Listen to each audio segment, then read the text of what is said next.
I live a life I designed. It is the official last night of recording my third audiobook, Alchemizing Judgment, and there's a train going by right now, and I have to stop every time a train goes by because you can hear it in the background. Usually, for the last 20 days, I will grab my phone, start scrolling, I'll forget to listen for the train, and I'll scroll for 5 extra minutes, and then another train will come.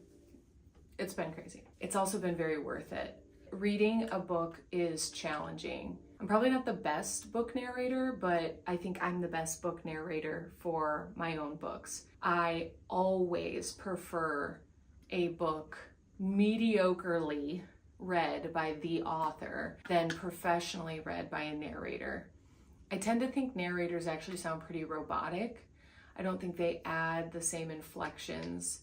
But for me, my critique of reading my audiobook is I sound breathier than the depth I speak naturally in because I'm reading. It's rehearsed, it's a performance. So it's very different, and it is unnatural to do.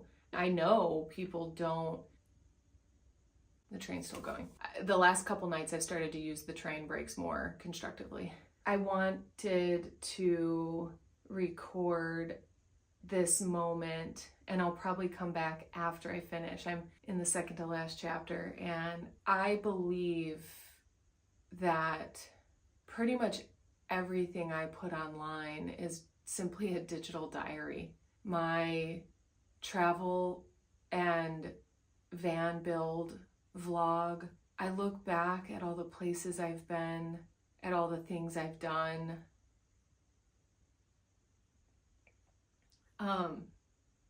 I reread my own books. I rewatch my own videos. I listen to my own episodes, my podcast episodes, because it's as much for me as it is for you. And I have a very specific video, which I'll link here, but I also filmed myself after finishing Talking to the Trees when I was writing it, and I wrote the very last paragraph, and years worth of struggle clicked, like made sense, like why I went through stuff that wasn't fun or comfortable. And man, I really didn't start recording this to cry. I still have to read and the train already went by, and I'm just gonna keep recording in this moment, but I'll have to get my voice back together before I sound nasally recording again. But to me, it's so worth it to go through what I've gone through to do this.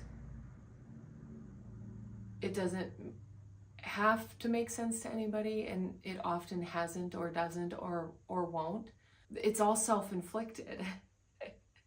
And that's not a negative connotation. Yes, there have been days and whole seasons of life where being an entrepreneur is stressful. Being a writer, an author, a coach, a publisher, a lot of those things feel far too dreamy and intangible or unrealistic for a lot of people, unpredictable. And it certainly has been at many seasons of life, but it also is so rewarding and special and unique and mine. More recently, in the last year, probably since being in the van, I live a life I only saw in my head and heart just some years ago. And it was only through holding that vision, keeping faith in the unseen, and implementing my guidance, my intuition, taking aligned action, one extremely tiny aligned action after another, that it accumulated into momentum, and that it manifested as a life where I can spend Thursday afternoons playing in the park with my niece because I want to, or I can spend time with my retired mom and grandma and aunt and family, and to go drive for 2 days to go to my cousin's graduation and take her to Italy for her graduation present. Like, I declared that 10 years ago, and I'm doing it in 2 weeks. It's hard some days to package it into a promotion or an ad or content to encapsulate its specialness. And I'm trying, right? Even in this moment, it's for me, it's a celebration. I have been living in celebration mode for some time now. And that day to day, there's still tasks and lists and admin and logistics and budgeting. All that still exists, but it's so fucking worth it.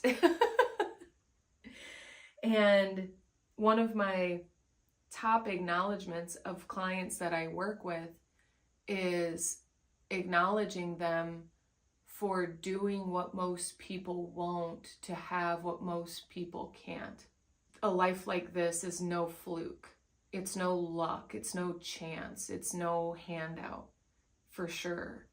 And so when I see people living great lives, it used to cause or activate jealousy or envy or desire and craving. And to me now, it just demands respect and acknowledgement and appreciation, because I know what people have to do, what it takes of someone, not just in hard work, in faith, in courage, in audacity, to live so boldly, to live a life that pleases you, and to do things that please you, to do things that bring you joy, and to make a life or a career out of it. I'm so happy. I'm so grateful. I'm so blessed. I'm so enthused. And I'm grateful to my past selves for documenting the journey. And I know that my future self thanks me for all of it as well. And it's what keeps me going.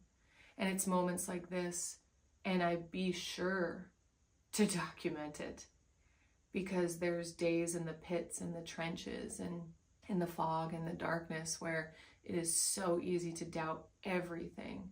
But I don't let that version win.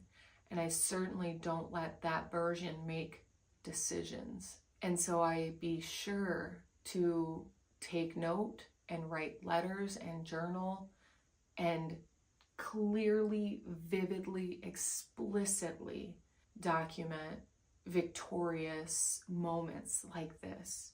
Because I am my best coach. I am my best motivator. I am my own proof to keep doing this. And to not quit when the tough gets going. To not quit on a $0 day or a $0 month. I don't know that I've had one of those in a long time, but there were, and I know there are for other people.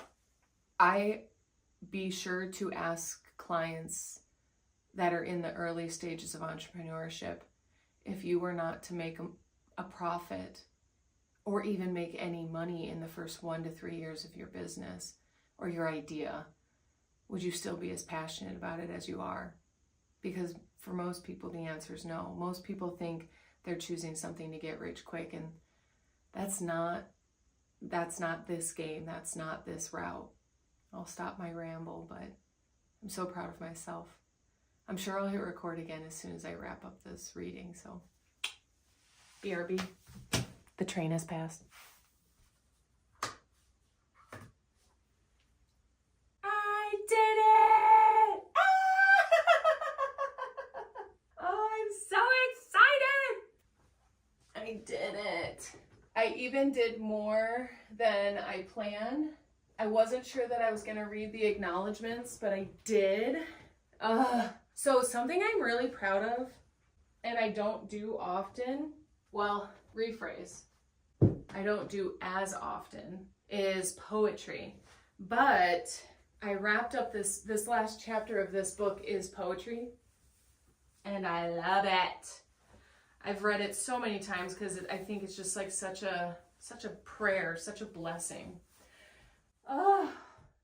20 chapters. 275 pages of book.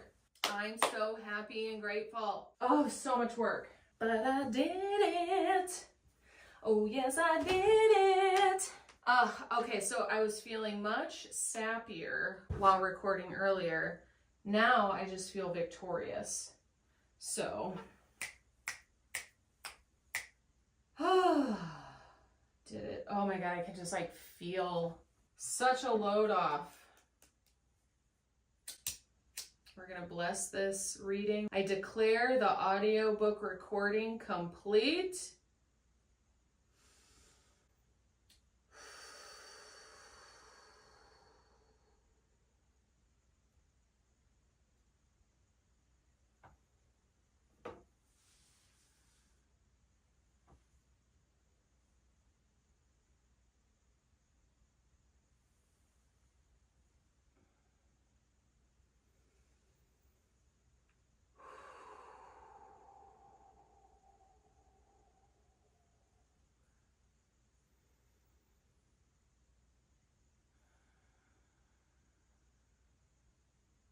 Which I will journal on, but what a project. I have been preparing for a year to record this audiobook. This recording studio was designed and built for this specific project. So like, oh my God. And it's gonna feel just as good to get all the editing done and be able to post it, which by the way, this is new. The audiobook will be available on my YouTube channel, Abigail Rose Gazda, and I beg of you, I implore you that if you go and enjoy it, please like, comment, share, subscribe, do all the things, interact. I love giving my shit away. I love offering free content, and I love making my content accessible. To me, a fair and generous energetic exchange is your interaction with the social media stuff. But in any sense, your interaction is greatly appreciated. And so if you enjoyed, I'd love to hear from you. I'd love to have conversations about it. And if you want support in this area, please email me, abigail@heartsunleashed.com, or visit abigailgazda.com. There's a contact form you can fill out if you're looking for support in the work that I do. So,